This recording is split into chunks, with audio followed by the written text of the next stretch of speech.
Siamo ormai arrivati. Il Popolo della Libertà a Palermo punta su Massimo Costa, tramonta la candidatura a sindaco del presidente dell'Ars Francesco Cascio.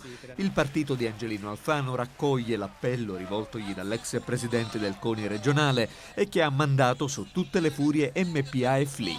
A Palermo si rompe il terzo polo, sostegno del PDL a Costa e ricomposizione della coalizione che consentì a Diego Cammarata di vincere le elezioni. Nella Casa dei Moderati manca tuttavia il PID, che al primo turno ha deciso di andare da solo con l'impegno di convergere al ballottaggio. Il PID, attraverso le liste Cantiere Popolare, Amo Palermo e altre, sosterrà la candidatura del deputato regionale Marianna Caronia. L'obiettivo, scrivono in un comunicato congiunto i sostenitori di Caronia, è l'allargamento dell'area dei moderati in Sicilia e nel paese.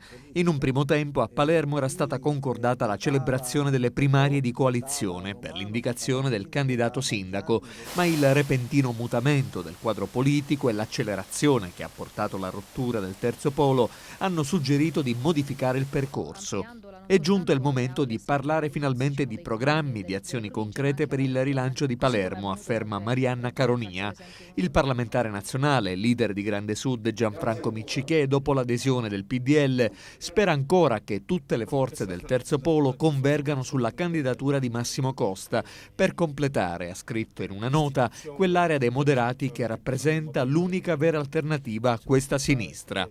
Ma MPA e FLI, insieme ad Alleati per la Sicilia e la lista di Massimo Russo e Gaetano Armao, mettono in campo Alessandro Aricò. È presentato come l'uomo della discontinuità, anche se in realtà ha fatto parte della giunta di Diego Cammarata.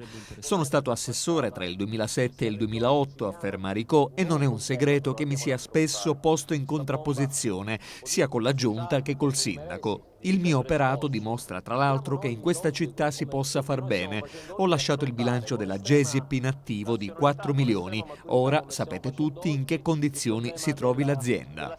Aricò si dice fiducioso di arrivare almeno al ballottaggio grazie ad una coalizione forte e imponente che coincide con la maggioranza alla regione. Un governo amico che tornerà utile a Palermo.